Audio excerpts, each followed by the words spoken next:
This is Jay Michaels. Now, if I said to you film festival, what immediately comes to your mind? Aside from seeing amazing movies, aside from the locations and things like that, what would you think? Cannes? Would you think Tribeca? Would you think Academy Awards and things like that? You sure would. But there's another name that you have to think of when you think of distinguished film festivals, and that is the Boston Sci Fi Film Festival. Now, it's in its 46th year, but like any good science fiction, time has no meaning.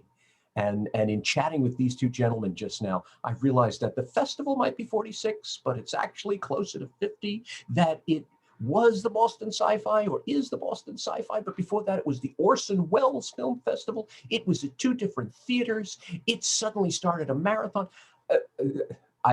When you say Boston Sci Fi, you have to also say Garen Daly. You also have to say Harry Lohr, because from the beginning, these gentlemen were aboard the bridge of the starship Boston Sci Fi, leading it into its legendary status today. Gentlemen, good morning. It's a pleasure to speak to you today. How's everybody? Good, thank you. Thanks for having us. Good on this cold winter day. Indeed. Harry and I were just talking about his joy of winter and my waiting patiently to retire to Florida. Now, I had the pleasure of reading the history of Boston Sci Fi because of Gravity City's commemorative that is being created, and I was amazed at the history that went on. Now, right before I started recording, you were saying it's 46, but it's actually more than that. It started here. It started there. How did it begin? How did this amazing festival begin? You were both there just about at the beginning. So We have to go back to the Orson Welles cinema. And a lot of people don't remember the Orson Welles cinema because it burned in 1986. But when it started in 1969, by 1972 or so, it was the most important art house in the country. It was 3 screens, it was a restaurant, it was a film school, it was a bookstore, it was a record shop. It was all the things that a modern cinema that we see today, if it was still open in the post-COVID period, would be. But that was what the Orson Welles, and what I love to tell people as my opening salvo about talking with the Welles is that the first house manager for the Orson Welles was some dude from Harvard named Tommy Lee Jones in his first gig in the business. And people like Francis Ford Coppola, Peter Bogdanovich, Nick Ray, all these other people had associations, Neil Young. I mean, it was just an amazing thing. The person behind the original science fiction festival at the Orson Welles was a gentleman by the name of Larry Jackson, who has a very storied history unto himself, worked on all sorts of films out in Hollywood, and it had an amazing career. But it was the time when repertory house art houses existed. And it was a way of showing and recycling old films that reduced costs and also allowing people to participate in the history of cinema. And so that was what happened. The Orson Welles started in about 1972, a week-long horror and science fiction film festival that morphed in 1976 to a 24-hour festival. And so we start saying SF1 in 1976, sort of, but the reality is we're older than that. But once you start naming something and putting a title on it, it's really hard to change it again. And you can think of those earlier years as sort of maybe the beta years, and then it began with SF 1.0. And Jay, you were talking about calling it the Orson Welles Film Festival. It really wasn't. The original title for it was, when we turned it into a 24-hour marathon, it came from the Orson Welles with a nod to the 50s great classic. Fortunately, we have a rich archive for the Boston Science Fiction Film Festival and its iconic 24-hour marathon. It's the longest running genre film festival in the United States, and I believe the second longest such film festival in the world. Yeah. My first encounter with the film festival was in 1978. I like to think, so why science fiction for me? How did I get involved? Why did I show up at the 24-hour marathon in 1978? And that's when I met Garen for the first time. You know, when in my pre-adolescent years, when I was a kid in the late 50s and early 60s, I was one of those were the days when parents just sent their free-range kids out and you did things on your own. And I went to the Saturday matinees on my own, you know, 50 cents to get you in, you'd see 2 films. And they were almost always crazy B-movie sci-fi films, often B- sci-fi films. And so I got hooked. Rating on a scale there. Yeah. I got hooked as a child, and you know, began my college career in '69. That was just 1 year after 2001 and its groundbreaking impact on the genre. And a decade later, SF3, as we now call them, was my first 24-hour marathon. And you know, that came just 12 days after the very historic and famous blizzard of 1978. But that blizzard, which brought the entire Boston region to a complete standstill, you know, it didn't stop the 24-hour marathon from going forward. And, you know, that's been sort of the modus operandi, right, Garen? Ever since. We have encountered all kinds of challenges to keep this going continuously for 46, close to 50 years now. Right. Blizzard of 78, the fire destroyed the Orson Welles in 1986. A search for a permanent home was sometimes, you know, proved to be a very challenging thing. And I believe we've actually been at 5 different venues over the years, but now have a permanent home at the Somerville Theater. Except for this year. Yeah, we had the back-to-back blizzards just 1 week apart in 2015, when we had 108 inches of snow in Boston that winter. And now the historic pandemic this year, 2021. And we're going forward with a very robust and rich and exciting film festival that's bringing together films and filmmakers and an audience from all over the world. It's really actually in a sort of extending our reach. And so I think it's something that we'll certainly explore how to continue with a hybrid of some sort going into the future. Completely. It's your festival is almost a parable of science fiction itself. It's like whatever you do to it, it's still coming. There's also something else that should be kind of noted.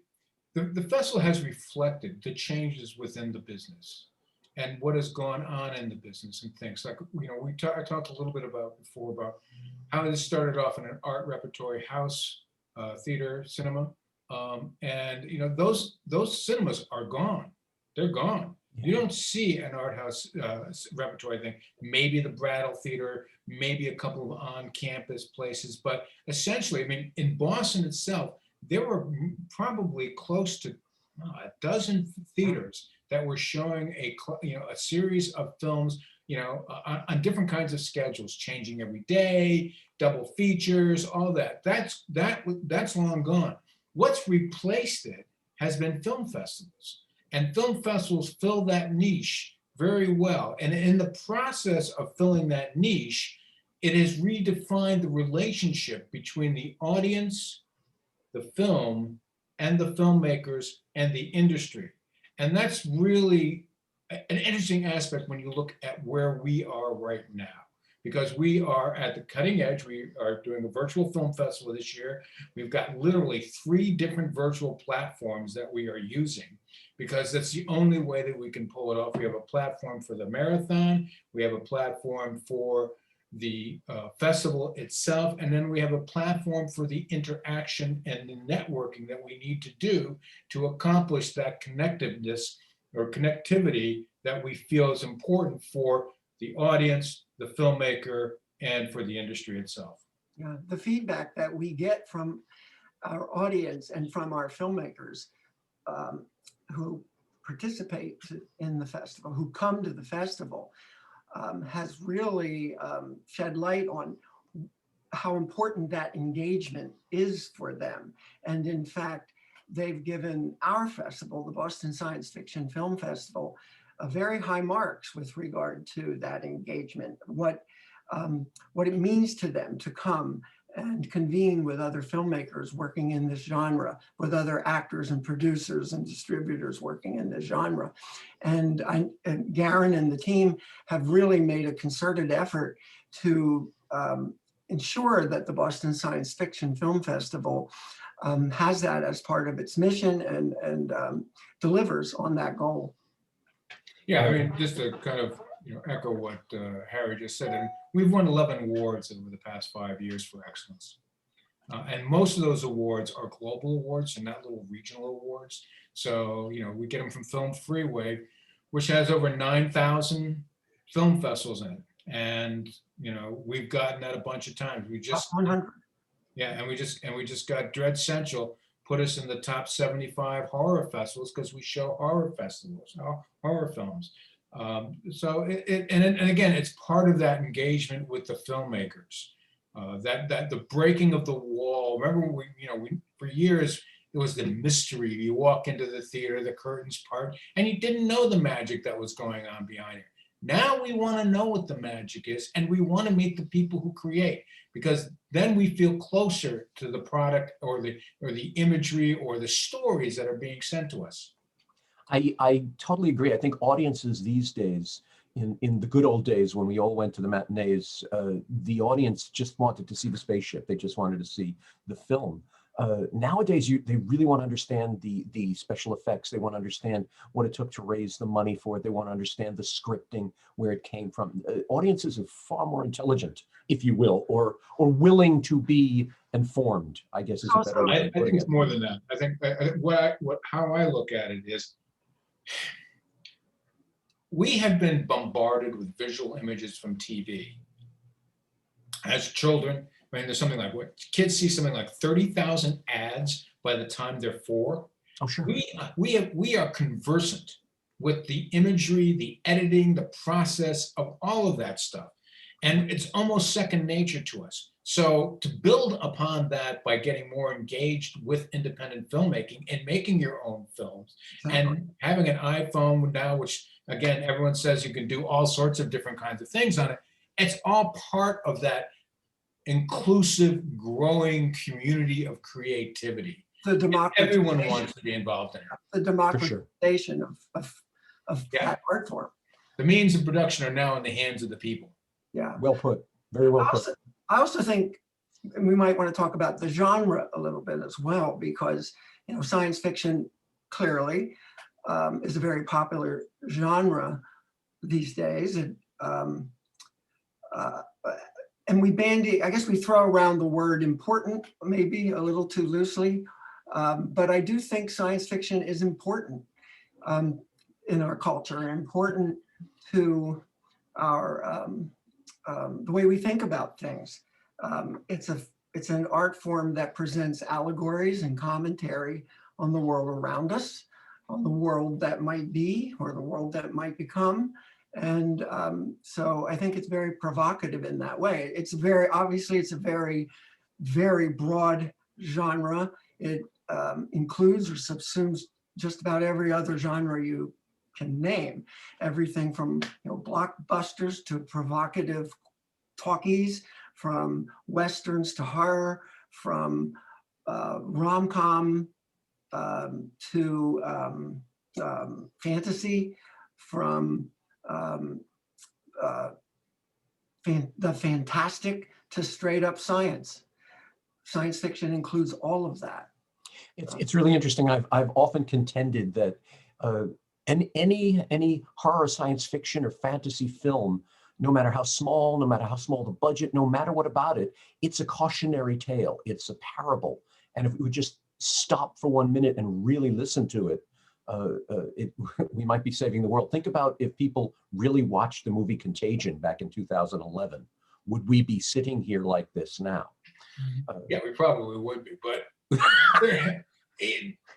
that's Harry says, what Harry says is true, and what you just said, Jay, is true too. What I like about science fiction and what I like about seeing the independent film directors who are coming up is their take on the world. Every year, we see something new and different.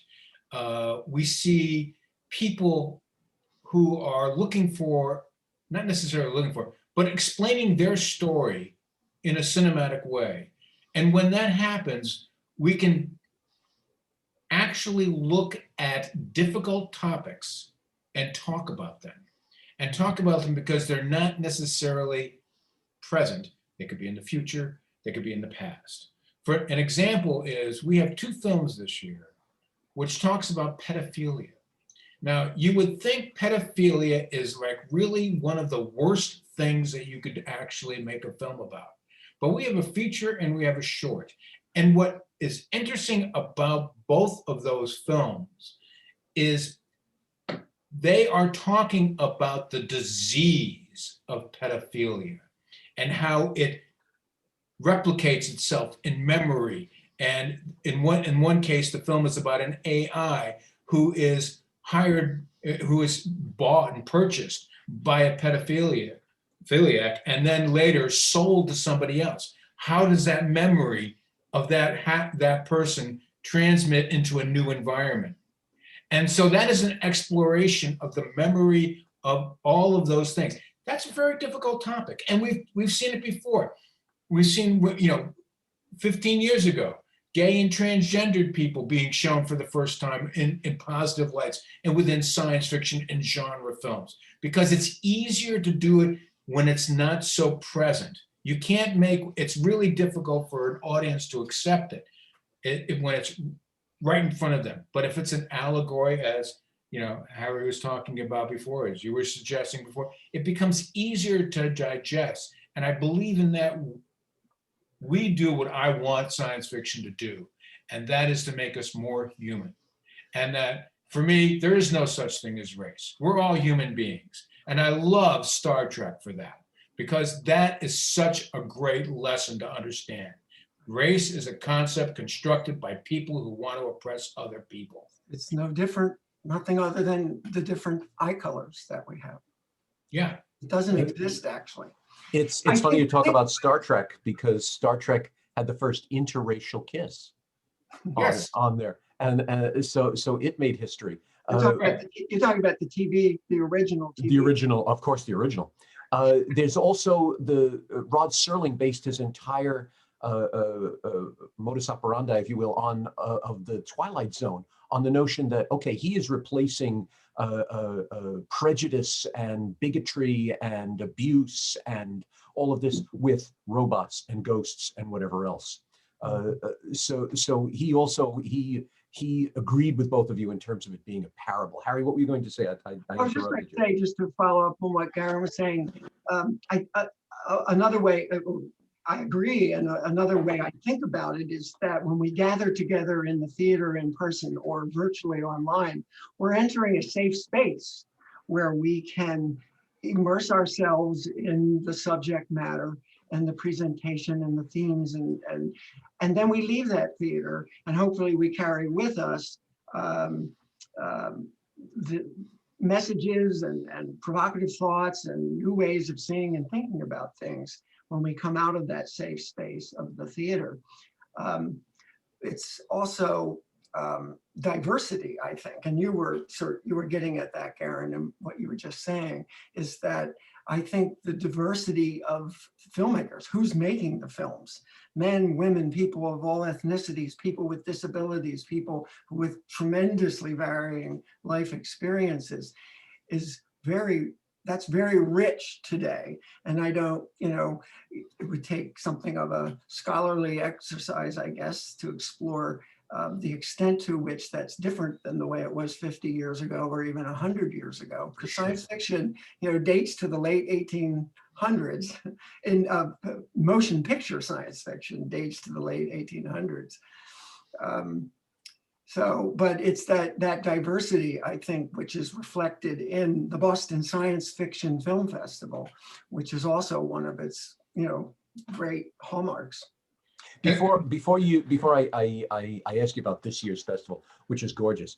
I two things. I have to say I've been part of this festival peripherally as a judge for about 3 or 4 years, and the one thing which I've gotten just from looking at the films, just from being part of it, just on the sidelines, you guys got it going on. You guys know what you're doing. You care. A level of quality is there that is, pardon the pun, alien in so many other film festivals, and I was really impressed. So when the time came to be part of this, I jumped at the chance. Now let me ask both of you. You've been around a certain amount of time in this festival. Are you sci-fi fans? What's in it for you? Why every year do you work so hard on this festival? What's your personal payoff? Why don't you go first, Harry? Because I've got to figure one out for myself. Well, I talked a little bit about at the top of my, how I got hooked on science fiction early in my life, but that's not, I mean, that's part of it. But you know what, the really, I think most significant driving force for me is personally, is the community and the tradition and the engagement. There is a wonderful tradition and community associated with the Boston Science Fiction Film Festival. You know, Garen and I, we're a couple of guys that go way back, but you know, there are hundreds of others who can say the same thing. There are people who met at the Boston Science Fiction Film at the marathon 40 years ago, got married, have kids. Those kids have grown up, and those adults are coming to the festival and the marathon. So cool. There are many traditions. Now, many of these traditions are associated with the marathon because it has that's the through line for all of these years. But it's fun. You know, people quickly catch on, the newbies, when they first encounter it. Because it's a very welcoming and it's a family in that way, and it's welcome aboard. And so people get on board with those traditions right away and have a lot of fun. And so that's been a big part of it for me, to be a part of it, both as a participant, and I feel honored and fortunate that I was welcomed by Garen into the production team over 3 decades ago. And, you know, it's enriched my life. Well, Harry's absolutely right. The sense of community is very profound and very deep within this community. We like to call it like a brigadoon, because, you know, every year out of the mists and the cold of New England, you know, a bunch of people get together and, you know, form a little town of several hundred people. And, you know, then when it's over, it kind of drifts back into the mists. They're one of my favorite little bits that I would, you know, ramble on about would be, there are people who have known each other for 40 years, have only seen each other for 40 days. You know, and it's one of those delightful human things where you can meet somebody and, you know, and touch base a year later and it's still strong, the bond is still there. But, you know, it's a little different for me because I'm in the position of asking people all the time to give me something from themselves. And over the course of the years, it's really taught me a lot about humanity and other people. I mean, you know, take Harry, for example. Harry spends an amazing amount of time, and his wife, Judy, does the same thing with him, putting together the program and researching stuff and really just going about it. He does it for free. He does it for free. I've got, you know, Jay, you're doing some stuff and you're doing it for free. And, you know, so what is the transaction? What is the transaction that allows people to feel comfortable, to be able to donate their time and to donate their creativity to an enterprise as almost silly as a science fiction film festival? And that is really humbling for me because they're doing it because they're buying into the idea. And the buying into that idea means that I have to make sure that that idea is always extant and it is always flickering alive. And that's my challenge. And I like that challenge. And as I've gotten older, I appreciate that challenge more and more. It's difficult. I literally have lost one wife because of this. And I've got another wife saying to me, how come you don't make any money? So it's true. It's true. You know, so, and interestingly enough, I was talking to my brother the other day, and I was, you know, talking about that. And he goes, you know, you're lucky. You've got something that is a thread in your life, which in a few years will be 50 years old. And it's a thread that strikes deeply, and you should be just thankful for it. And, you know, I think there's some truth in that. And I want to give kudos to the entire team. Yeah. We really have an amazing group of people that Garen has pulled together, you among them, Jay, who's pulled together to do this. Happily, you know, there's a lot of more youth now involved on the production team as we look into the years ahead in terms of sustaining this and keeping it going, hopefully forever into the future.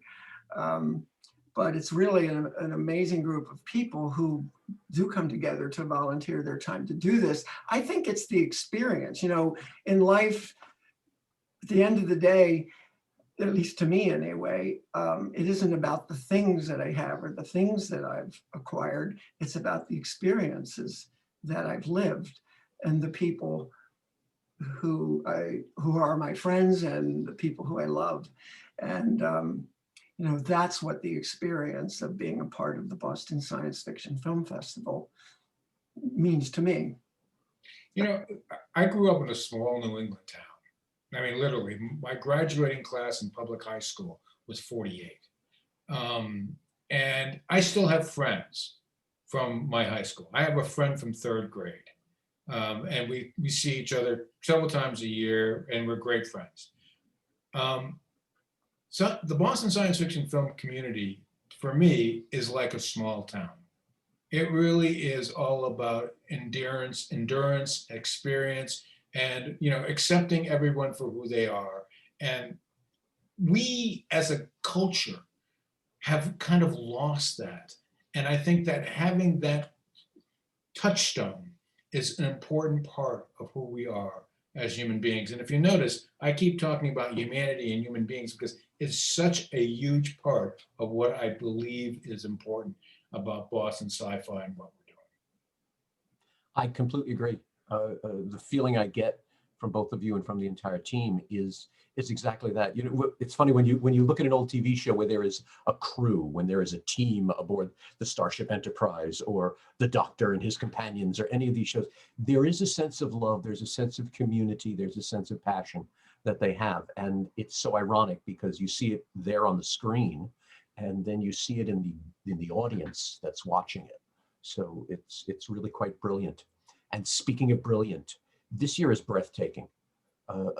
Boston Sci Fi 46 is absolutely breathtaking. And I've been speaking to a couple of the filmmakers. I have many more I'm speaking to next week.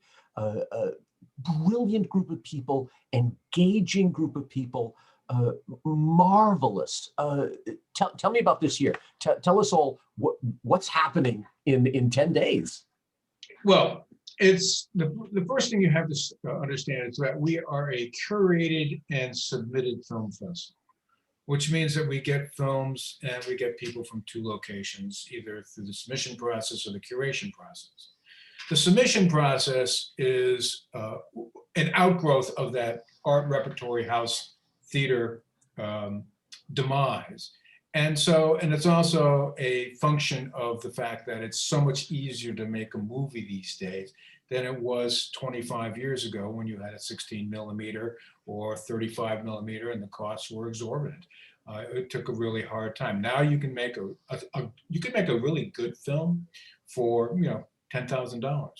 And the other piece to that is a lot of filmmakers understand that the process of getting ahead in the business requires a calling card, and that calling card is shorts. And so they make themselves a couple of quick shorts, and they use that as entree to be able to get attention without going through the normal Hollywood process. And then the curation process is something that is done. We have a team, and we literally scour. We go to other film festivals, and we start looking for it, and we keep our ears to the ground. We follow the trades and stuff like that, and we put it together. As we put it together, we start seeing what we can do and what we can't do, what is there and what's not there. And an important part of the creative process for us is to look and see what the themes are and what's happening, and to try and find the best films out there that we think exemplify what science fiction is. We've identified South America this year as a place for good film. We've gotten some controversial films from Europe. We've gotten some animated films. We're doing a lot of documentary films this year for the first time. And neither one of you have seen this yet, but I saw the first cut of one of the panels and discussions that we put on that have been pre-recorded because of the virtual reality that we're facing now. And it's brilliant. I mean, it is really, really good. Colby, Violet, Tishna, and the entire team that put that together got some very interesting people, created multiple camera shots, and have weaved together a really nice thing with high quality audio and video that's being edited together. And so it's not one of these right now, a classic Zoom thing where you've got the 3 or 4 panels and people are talking back and forth, and occasionally one will pop up. And this has got, each person has got 2 to 3 camera shots going on. And so there's the close-ups and there's back. I mean, it's brilliant. And then the people that they've got on there, I mean, they've really just, I'm just blown away by what they did. As photographer of all these years, I try to literally attend everything, every Q&A, every panel, all the special events and so forth. And so I have, over these past several years, been at these panel discussions, these expert groups, workshops, and the art has just been continual improvement. You know, they started out good and they got better and they got great.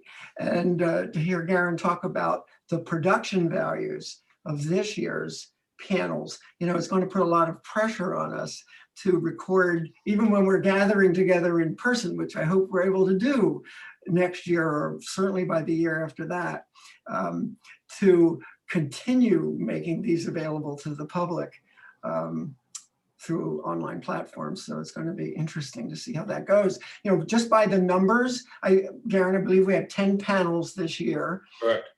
We have 24 feature films in the festival and another 13 films in the marathon. 12, I had to count. It's 12 films in the marathon.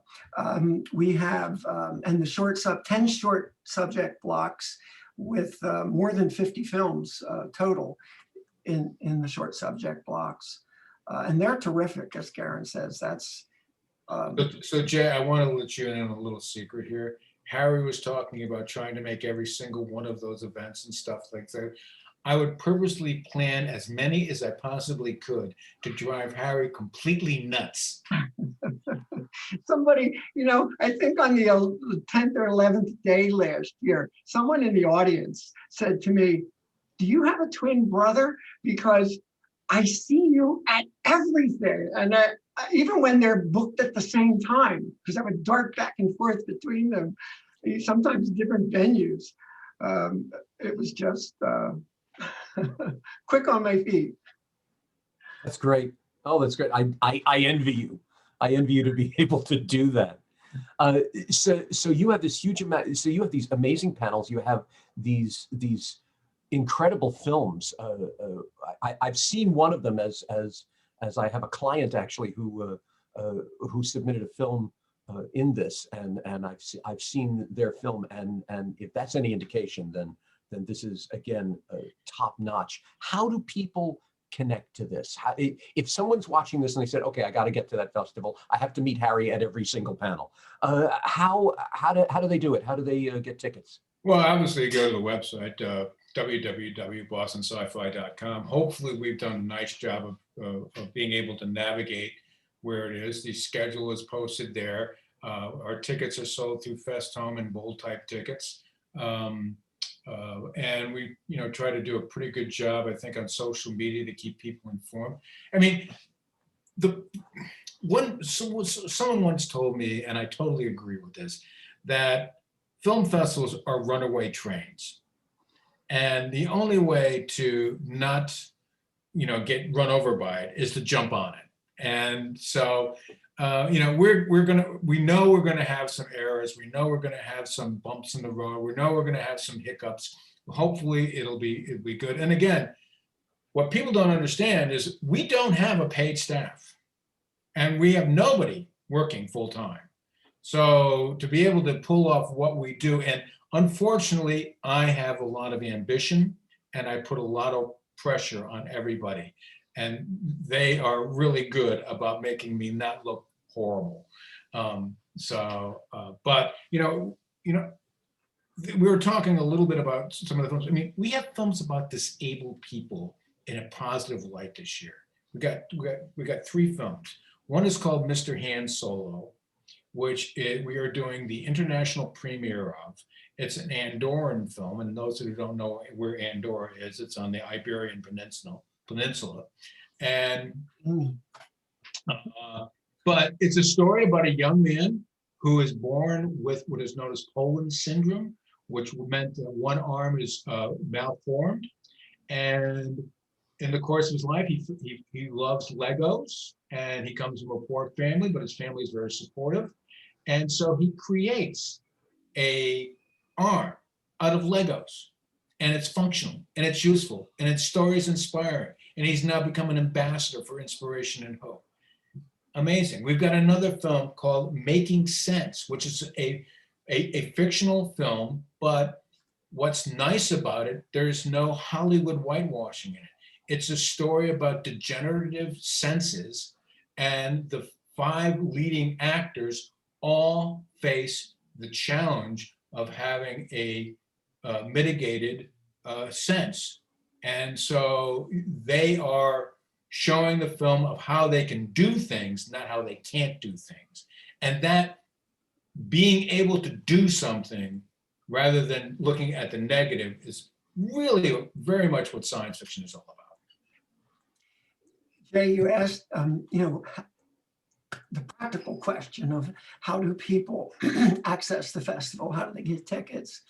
But another, I think, interesting element of this year's construct is the fact that they don't have to be at a theater at a particular time to see the film. And maybe you have only that one opportunity to see the film. In the virtual world, there is a schedule, and there are throughout the run of the festival, films launch on particular days, but then one can view them at any time over the course of the remainder of the festival. So that's an interesting thing, whereas as an attendee, it can be very difficult to attend and see everything that you want to see because it's screening, on Wednesday night at 8 p.m. and there's another film screening Wednesday night at 8 p.m. or at 9 p.m. that you also want to see, and you can't do both. But with this year's festival, theoretically, a pass holder or someone buying tickets, individual tickets, could see everything and attend every event that they want to, in which they want to participate. Harry, you bring up a really wonderful point. And this is my last question for you. Let's talk science fiction in the future. Now, we're all in a knee jerk of saying, oh, when this is over, we'll go back to. Well, when the doors open again, we'll do that. Do you think we'll really dispense with the virtual festival? Do you think we'll really dispense with Zooming as we're doing? Do you think this is here to stay, or is it a stopgap?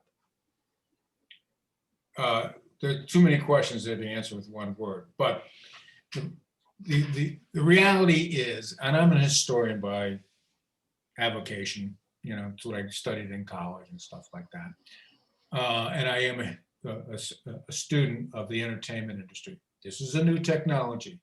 We will adapt it, we will use it, and we will continue to use it.